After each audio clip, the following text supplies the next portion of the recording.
मंजिरी,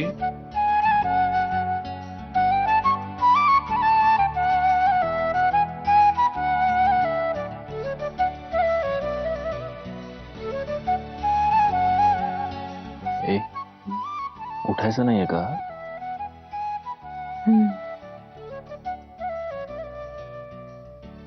काल घडलेलं स्वप्न असेल तर आणखी थोडा वेळ बघू दे मला. ते स्वप्न नव्हतं, ते जगायचं आहे आता आपल्याला. पण त्यासाठी आधी झोपेतून उठावं लागेल. उठ. उठते. उठतेस ना? अगं मग उठ. तुम्ही बाजूला व्हा ना.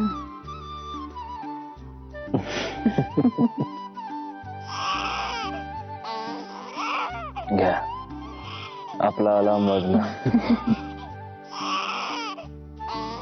काय झालं ऋषना? आई बाबा बघतच नाहीत आमच्याकडे. ओ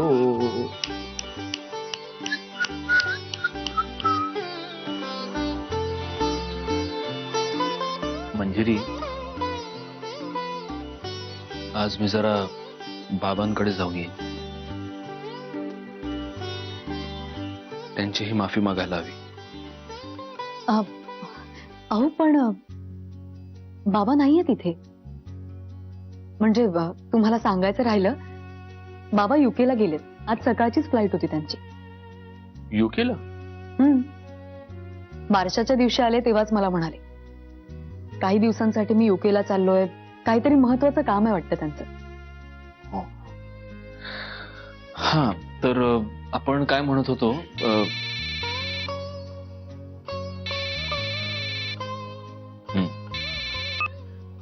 हा सुहास, बोल. भाऊजी बिझी आहात का? हो रे, खूप बिझी आहे. ओ, मग मी नंतर फोन करतो तुम्हाला. नाही नाही नाही, बोल. मी मस्करी केली. बोल. भाऊजी, मला तुम्हाला भेटायचं होतं. मग ये घरी आज. नाही म्हणजे घरी नको, आपण बाहेर भेटूया ना कुठेतरी, प्लीज. बाहेर? ठीक आहे, बाहेर भेटू. तू सांग कुठे भेटायचं ते. ठीक आहे, मग मी परत फोन करतो तुम्हाला. दुपारी भेटूया. Okay, thank you. बाय. बाय. काय झालं? तुम्ही सुहासला बाहेर का भेटणार? अगं आता तोच म्हणतोय बाहेर भेटूया. म्हणजे मला असं वाटतं की त्याला लग्नाबद्दल काहीतरी बोलायचं असेल. त्याला सगळ्यांसमोर बोलायला थोडं ऑकवर्ड वाटत असेल. सोड ना. बर, तू ते स्वप्नाचं मग आत्ताच म्हणालात ना जागेपणी बघायचंय, मग आता जागेच राहा. अहो, घरातली मुलं सुखी, समाधानी, आनंदी असली की आई वडिलांना पण कसं आपोआप सुख मिळतं बघ. आता तुला हे घर असं छान, आनंदी, समाधानी असं वाटायला लागले की नाही? खरंय तुमचं. आता वेध लागलेत प्रियाच्या लग्नाचे. माझी मैत्रीण राधिका, तिला दिलेलं वचन मला पूर्ण करायचं. तिच्या मुलीला एकदा तिचा संसार थाटून दिला की सगळ्या जबाबदाऱ्यातून मी मोकळी. आणि एक नातवंड तरी आहे, पण आता जबाबदारी नाहीये, त्यामुळं दुसरं नातवंड येऊ दे लवकरच घरामध्ये. काय कळतंय ना? अहो काय? प्रिया, बैस ग, नाश्ता कर. बस बस, खास शिरा केलाय मी आज. हे घे. आता मी नेत्राला हेच सांगत होते, म्हटलं कधी एकदा प्रियाच्या आणि सुहासरावांच्या लग्नाचा दिवस उजाडतोय असं झालंय बघ मला. आता बघ तुझं लग्न कसं थाटामाटात लावून देते. सगळं ओझच उतरलं ग. म्हणजे ज्या गोष्टीमुळे मनस्ताप होत होता ती गोष्टच नाहीशी झाली बघ. इतकं छान वाटतंय मला. आता तुझ्या लग्नाचा ध्यास लागलेला आहे. नको, माझी खरेदीची यादी सुद्धा करून झाली आहे. आणि माझं काय, चारू वंशांचा उत्साह वाखाणण्याजोगा आहे.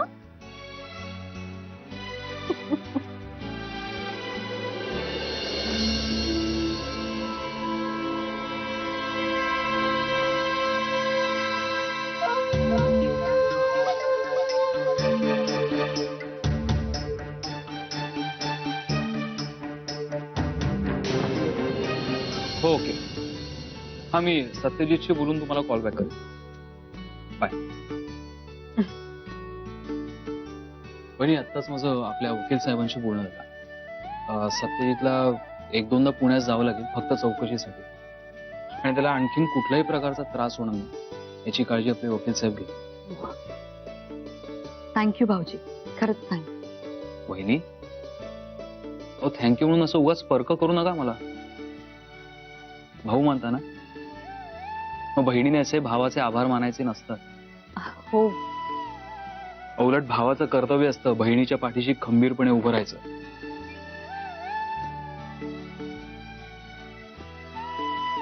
घ्या. हो. तुम्हाला माहितीये मंजुषाताई, या घरात माझ्या पाठीशी ठामपणे जर कोणी उभं राहिलं असेल तर तेच विहंग भाऊजी आणि दुसरी प्रिया.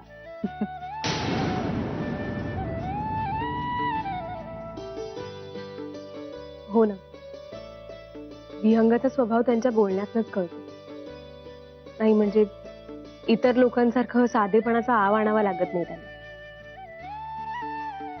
त्यांच्या वागण्या बोलण्यातच ते कळतं. अगदी खरंय तू. प्रियाचं सुद्धा असंच आहे. खर तर तिचे आभार मानायला हवेत आणि मानेन सुद्धा.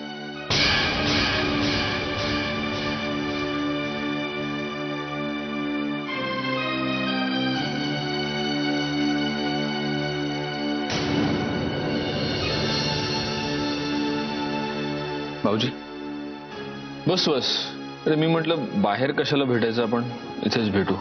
बोल ना, काय झालं? काय झालं म्हणजे झालंय तसं रोजच. म्हणजे आता ते मला रोजचं वाटू लागलंय. काय झालं सुहास? काय होणार, पुन्हा एकदा प्रियाने लग्न मोडलं.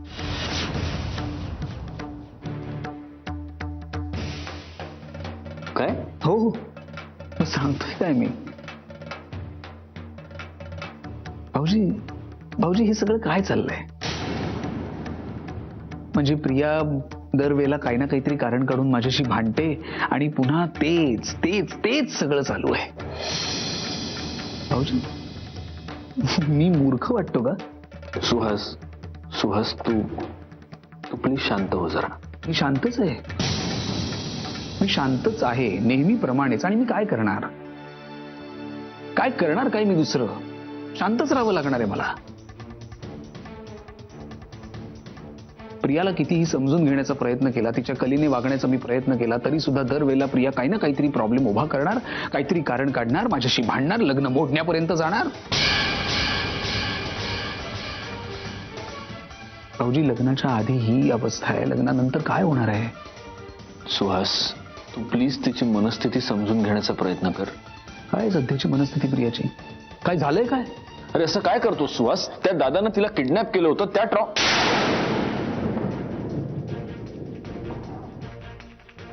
ट्रॉमामधून ती अजूनही बाहेर पडलेली नाहीये. हे बघ तू ओव्हर रिॲक्ट करू नकोस. Please try to understand.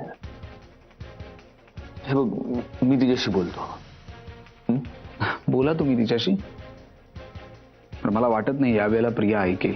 ती ऐकेल. मी तिच्याशी बोलतो. आत्ता आपण तिघं समोरासमोर बसून बोलूया. लग्न बिग्न काही मोडणार नाही. ओके?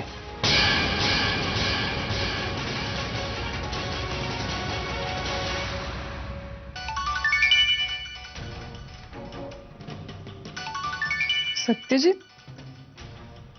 वाटलंच होतं. बोल. प्रिया जरा प्लीज ऑफिसला येशील का तू? माझं एक काम आहे तुझ्याकडे, बोलायचं तुझ्याशी. सॉरी पण मी नाही येणार, कारण मला माहितीये तुझं माझ्याकडे काय काम आहे ते. प्रिया हे बघ तुला काहीही माहित नाहीये. तू तू ये ना, आपण बोलूया. ये तर. मी सांगितलं ना मी नाही येणार म्हणून. सत्यजित मला माहितीये सुहास आता तुझ्या बरोबर आहे आणि त्याच्या सांगण्यावरून तू मला भेटायला बोलवतोयस. नाहीतर तुझं माझ्याकडे काय काम असू शकतं? इतक्या वर्षात कधी नाही निघालं काम. मग आज अचानक काय आठवलं तुला?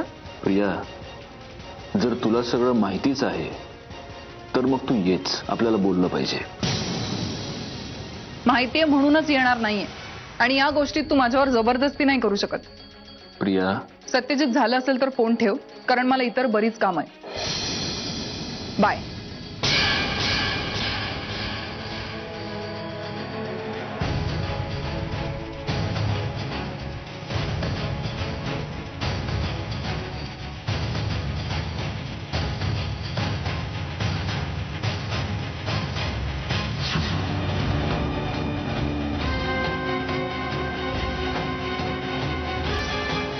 काय बोलली प्रिया? सुहास, मला प्लीज आजचा एक दिवस दे, प्लीज.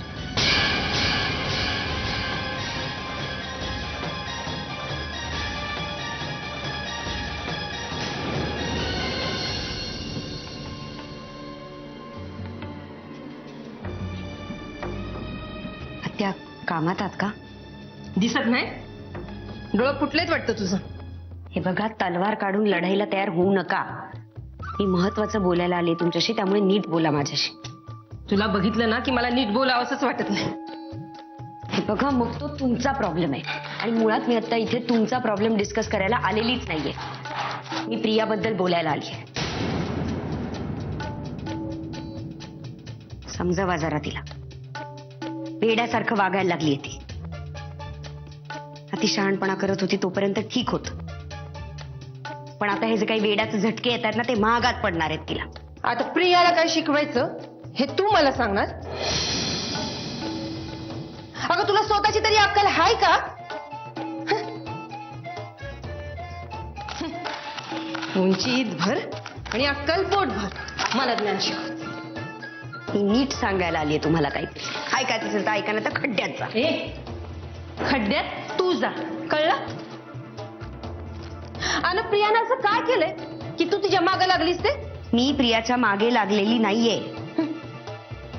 बैसटल्यासारखं वागायला लागली ती, आणि ह्या सगळ्यामुळे झालं ना तर तिचंच नुकसान होणार आहे. हे वंगाळ बोलू नकस. आणि असं बी प्रिया प्रवासानं दमली असेल म्हणून असं वागत असेल. अहो, प्रवासाचा शीण झाला म्हणून कुणी वेड्यासारखी बडबड करतं का? तू नाहीस का? लय काम करून दमलीस की बडबडतेस येड्यासारखी? हो आत्या, मी तरी कुठल्या दगडावर डोकं आपटतीये. गाढवा पुढे वाचली गीता. गाढव म्हणाला कालचा गोंधळ बरा होता, पण हा गोंधळ जेव्हा प्रियाच्या अंगाशी येईल ना तेव्हा कळेल तुम्हाला.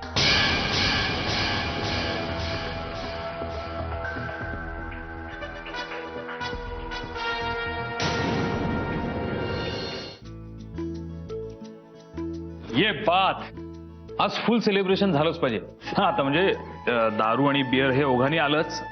आणि आता प्लीज मला हे कारण सांगू नकोस की तुझा श्रावण चालू आहे त्यामुळे तू दारू पिणार नाहीस. आज माझी गटारी असं समज, आणि चला आता 4-8 पेग मला जास्त झालेच तर तू आहेस की सांभाळायला. व्यंग, माझा मूड नाहीये. आता मूड नसायला काय झालंय? काही नाही, तू जा ना. मी नको, मी घरी जातो. सत्यजित, आता एवढं सगळं चांगलं होऊनही तू एवढी काळजी का करतोयस? पूर्वी केलेल्या चुकांचं ओझं स्वस्थ बसू देत नाहीये व्यंग. कसं वागलो रे मी सगळ्यांशी, मंजिरीशी. ती मला सतत समजावण्याचा प्रयत्न करत होती, तिची बाजू पटवून देण्याचा प्रयत्न करत होती, पण मी तिला फक्त हडतूड करत राहिलो. घरच्यांशी फटकून वागलो, तुझे अपमान केले, बाबांची उद्धटपणे बोललो. मंजिरी म्हणते तिने मला माफ केलं, पण मी स्वतःला माफ नाही करू शकत आहे व्यंग. आता हे मध्येच काय? मध्येच नाही, हे सतत आहे. हे ओझं सतत आहे माझ्या बरोबर, आणि ते कधीपर्यंत राहील मला माहित नाही. मी एकटा असतो तेव्हा या विचारांचा खूप त्रास होतो व्यंग मला. सत्यजित, मग ज्या गोष्टींचा त्रास होतो ना त्या गोष्टींचा जास्त विचार करू नये. व्यंग, विचार करायचा नाही असं म्हणून विचार थांबवता येत नाहीत ना. ते यायचे ते येतातच. इतकं कोडगं नाहीये रे मन माझा. केलेल्या चुकांची जाणीव सतत बोचत राहते मनाला. सत्यजित, मी एक गोष्ट ऐकली आहे. आता ती शाळेत का कॉलेजमध्ये मला आठवत नाही, पण ऐकली आहे. भीती आणि गिल्ट या दोन गोष्टींना माणसाच्या सर्वात मोठ्या शत्रू असतात आणि त्या वेळीच दूर करायला हव्यात. भीती असेल तर ती मनातनं काढून टाकायला हवी आणि गिल्ट असेल तर ते दूर करता यायला हवं. आणि तुला जर असं वाटत असेल ना की तू चुकलायस म्हणून, मग एक काम कर, वहिनींवरती आता एवढं प्रेम कर की त्यांना त्या दुःखाची, त्या वेदनेची जराही आठवण होणार नाही. व्यंग फिलॉसॉफर झालास गड्या. 2 पेग पोटात जाऊ देत, मग आणखीन फिलॉसॉफी झाडील. हे बघ व्यंग, मी कोल्ड ड्रिंक पिणार. ओके ओके, तू कोल्ड्रिंक मध्ये पी. व्यंग, अरे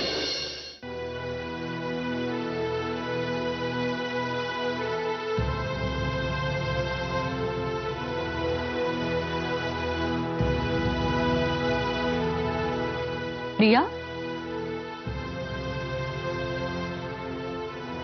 प्रिया, प्रिया, अगं केवढा अंधार करून बसली होतीस तू खोलीत. संध्याकाळची वेळ, लाईट तरी लावायचेत ना.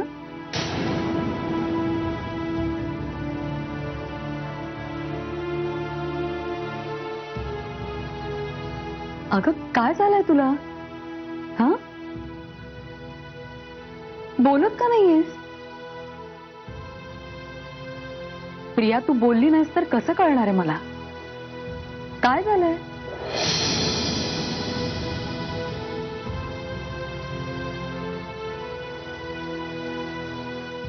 प्रिया, अगं तू काही बोललीच नाहीस तर कसं कळणार आहे मला? हे बंद कर तुझी नाटकं.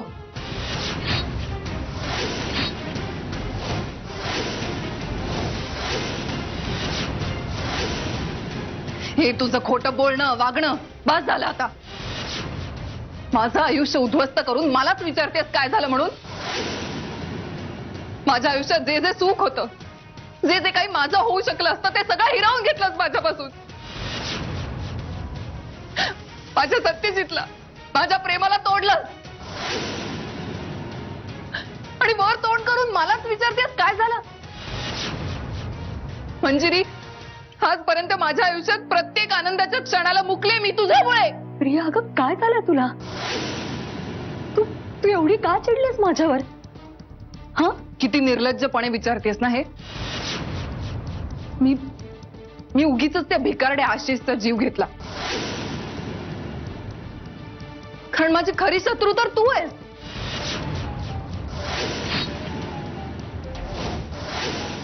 तुला जर संपवलं ना तर हे सगळं महाभारतच संपेल. बघ बघ माझ्याकडे, तू काय केलंयस माझं. तुझ्या द्वेषापायी खोनी बनले मी. तू बनवलंस मला खोनी. पण आता बास, आता मी तुला नाही सोडणार. संपलीस तू मंजिरी, संपलीस तू. प्रिया,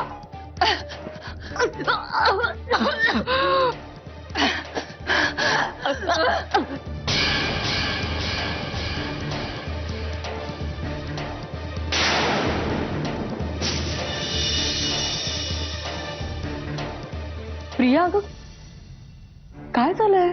बोल ना. प्रिया,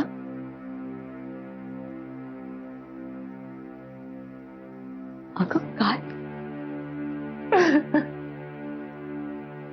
काय झालंय तुला? अगं?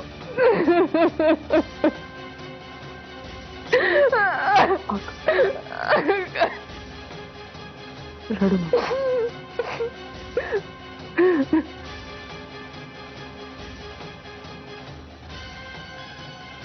ज्या व्यक्तीमुळे संपूर्ण आयुष्याची उलथापालट झाली, जिने मला जखम दिली, तिच्याच खांद्यावर डोकं ठेवून आज रडावं लागतंय. किती केविलवाणं झालंय माझं आयुष्य. पण बस, आता मी नाही रडणार. नाही रडणार. पुन्हा नव्याने आणि अधिक ताकदीने वार करीन.